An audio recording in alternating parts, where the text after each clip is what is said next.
My name is Daniel Whitmore. I am 72 years old.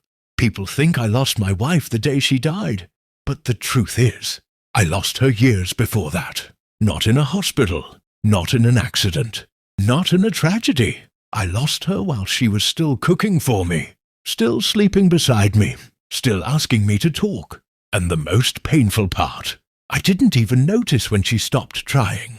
I used to think love was something permanent, something that stayed simply because it had already lasted. I believed that time itself was proof, that years together meant success, that routine meant stability. Her name was Aisha, and she was my wife for 30 years. People used to say we were a strong couple. We never fought loudly. We never embarrassed each other in public. We paid our bills, raised our children, attended weddings, funerals, family dinners. From the outside, everything looked fine. From the inside, I didn't realize how empty it had quietly become. Aisha used to talk a lot when we were younger. She would tell me about her thoughts, her fears, her dreams. She wanted to travel, to learn new things, to feel alive beyond the walls of our house. I used to listen at first, or at least I thought I did. But slowly my responses became shorter. Later. Not now. We'll see. I wasn't cruel. I wasn't abusive. I was just distracted, tired, busy, and convinced that there was always time. Years passed like pages turning too fast. Aisha stopped talking as much. She became calm, polite, careful. She still smiled, still cooked, still asked about my day. But something in her eyes changed. It was a softer light, a quieter presence, as if she was slowly stepping back from a conversation I didn't even realize we were having. I told myself this was normal. This is what long marriages look like, I thought. Comfort replaces excitement. Silence replaces passion. Stability replaces effort. The day she died was ordinary in the most terrifying way. No dramatic goodbye. No emotional speech. Just a sudden phone call from the hospital. Cardiac arrest. Gone before I arrived. 30 years ended in a sentence that took less than 10 seconds to say. I remember standing in our bedroom that night, surrounded by her clothes, her books, her perfume still in the air. Everything was exactly the same, except the person who gave it meaning no longer existed. Grief didn't arrive like a storm. It came slowly, like fog. At first, I missed her voice, then her routines, then her silence. I found myself reaching for my phone to tell her something small, something meaningless, something she would have smiled at. That's when it hit me. I didn't miss the big moments. I missed the tiny ones I had ignored for years. I found her journal a month after her death. She had written about feeling invisible, about loving me deeply but feeling lonely beside me. She wrote that she stopped asking for things, because rejection hurt more than silence. She wrote that she hoped one day I would notice her again, not as a wife, not as a responsibility, but as a person. That was the moment I understood the truth. I didn't lose her when she died. I lost her years before that. I just didn't notice because she stayed. And now, I finally understood who she was, when there was no one left to show me. After the funeral, people slowly disappeared from my life. At first, the house was full of voices, condolences, prayers, food containers, and sympathetic looks. Everyone told me to be strong. Everyone said time heals everything. But after a few weeks, the calls became less frequent. The visits stopped. The world returned to normal, except my world had permanently lost its center. The silence in the house felt different from the silence we once shared. This one was heavier, colder, louder in a strange way. Every object reminded me of her. Her slippers near the bed, her mug in the kitchen, her favorite chair by the window, where she used to sit every evening watching the street. I avoided that chair for months, because it felt like sitting in someone else's memory. I started doing things I never did before. I cooked my own meals and realized how little I appreciated her effort. I washed clothes and found myself folding her old dresses, unable to throw them away. I cleaned the cupboards and discovered small notes she had written for herself. Grocery lists, reminders, tiny pieces of a life I never truly looked at closely. Nights were the hardest. I would wake up reaching for her, forgetting for a moment that the space beside me was empty. My body still remembered her, even when my mind tried to accept reality.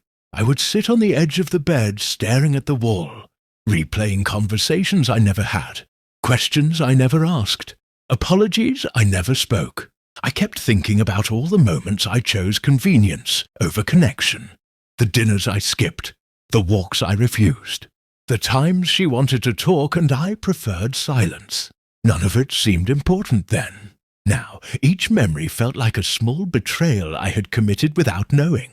One evening, I found an old video on my phone. It was from our anniversary 5 years earlier. Aisha was laughing, trying to get me to say something romantic for the camera. I looked bored, distracted, uncomfortable. Watching myself hurt more than anything else. I could see her trying, and I could see myself slowly pulling away. That was when guilt transformed into something deeper. It wasn't just sadness anymore. It was responsibility. I wasn't a victim of loss. I was part of the reason it felt so heavy. I had participated in the slow fading of something beautiful and called it normal. I started writing letters to her that I would never send. Pages filled with regrets, confessions, promises I could no longer keep. I apologized for being emotionally unavailable. I thanked her for loving me longer than I deserved. I told her I finally understood what she had needed all along, and how painfully simple it had been. The house became a teacher. Every quiet corner reminded me of presents I had ignored. Every empty room showed me what neglect looks like when it becomes permanent. Love doesn't disappear suddenly. It fades quietly while you are busy living. I realized something frightening. If she had not died, I might have lived the rest of my life thinking everything was fine. Sometimes it takes loss to reveal truth, and sometimes truth arrives too late to fix anything, leaving only lessons for a future that no longer includes the person who taught them. Months passed, and I slowly began to understand that grief was not only about missing her, but about meeting myself for the first time.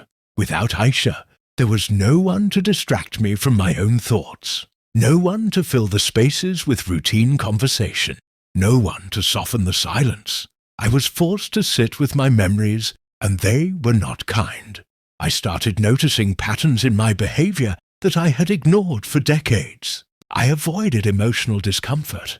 I preferred control over vulnerability.